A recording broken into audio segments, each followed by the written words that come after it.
سلام. میخوایم ما هم صحبت کنیم در ارتباط با پیوند فسفودیستر یا چگونگی پیوستن نوکلئوتیدها به هم. دقت کنید، اگر شما این رو یک نوکلئوتید فرض بفرمایید، اصلا کاری نداریم که نوکلئوتید RNA است یا DNA. این نوکلئوتید شما میدونید که از یک قند تشکیل شده، کربن یک پریمش با یک باز اتصال برقرار کرده. گفتیم این کربن 2 پریم تعیین میکنه که ریبوز یا دئوکسی ریبوز. کربن 3 پریم خیلی حائز اهمیته تو این پیوند فسفودیستر. کربن 4 پریم که واسطه است. کربن 5 پریم هم بیرون قرار گرفته. حد فاصله بین فسفات و کربن 4 پریم میشه کربن 5 پریم. پس اولین فسفات اینجاست. ما گفتیم نوکلئوتیدها به طور آزاد 3 فسفاته هستند و پیوندهای بین فسفاتها پیوندهای پر انرژی است. پس این الان طرح کلی یک نوکلئوتید آزاد در زمینه سیتوپلاسمی است. این بازشه، این قندشه، اینم تریفسفاتشه. اگر قرار باشه این نوکلئوتید به یه نوکلئوتید دیگه شبیه به خودش اتصال برقرار کنه، این اتصال به این شکل برقرار میشه. دوباره اینجا حالا اگر این نوکلئوتید RNA است، یعنی قندش ریبوزه، حتما این نوکلئوتید هم نوکلئوتید RNA است، یعنی یه نوکلئوتید RNA با یه نوکلئوتید DNA پیوند برقرار نمیکنه. حواسمون به این قضیه باشه. دوباره این رو باز عالی در نظر میگیریم، این رو قند در نظر میگیریم. حالا اینکه این چه بازی هستم الان فعلا اصلا باهاش کاری نداریم. کربن 1 پریم، 2 پریم، 3 پریم، 4 پریم، 5 پریم و فسفات های این نوکلئوتید. زمانی که قراره بین این دو نوکلئوتید پیوند برقرار بشه، از اینجا پیوندها شکسته میشه.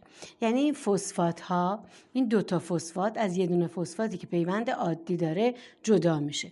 حالا اینکه چه سرنوشتی برای این فسفات ها توی سیتوسول پیش میاد بحث جداگانه است. در انتها براتون خواهم گفت. انرژی که از اینجا آزاد میشه صرف فرایند سنتز آبدهی میشه که میخواد این دوتا نوکلئوتید رو به هم وصل کنه. حالا به چه شکل این دوتا نوکلئوتید به هم وصل میشن؟ کربن شماره 3 پریم دست فسفاتی رو میگیره که مال نوکلئوتید مجاوره و کربن 5 پریم وصل شده. پس بنابراین در اینجا یک پیوند کووالنسی برقرار میشه. اگر من یه نوکلئوتید دیگر رو هم ترسیم بکنم، در اینجا شما ملاحظه میکنید که این قند، این باز، کربن 5 پریم، فسفات، اینم فسفات های دیگر گفتم از اینجا شکسته میشه. این پیوند رو بخوام نشون بدم میشه کربن 3 پریم با فسفات نوکلئوتید مجاور. خب حالا دقت کنید، فسفو دی استر یعنی در حقیقت فسفاتی که بین دوتا قند واقع شده. چون پیوند فسفات با قند چه از طرف فسفات با کربن خودش باشه، چه فسفات با کربن قند مجاور از نوع پیوندهای استری هست، یعنی COH هست، به خاطر همین میگیم این پیوندهای کووالنسی از نوع فسفودی استره، یعنی فسفات وسط دو تا پیوند استری با قند اطرافش قرار گرفته. اما اینکه این فسفات ها چه بلایی سرشون میاد؟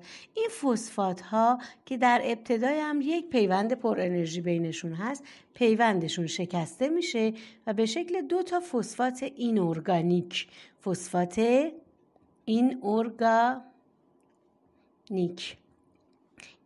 یعنی معدنی، ارگانیک یعنی عالی، این ارگانیک معدنی. پس فسفات هایی که شکسته میشه پیوندشون و در زمینه سیتوسولی آزاد میشن، با آزادسازی انرژی به فسفات های معدنی تبدیل میشن که حالا توی چرخه انرژیتیکی بعدی میخوان به وسیله آدنوزین دی فسفات مثلا گرفته بشن و آدنوزین تری فسفات رو مجددا بسازن. موفق باشید.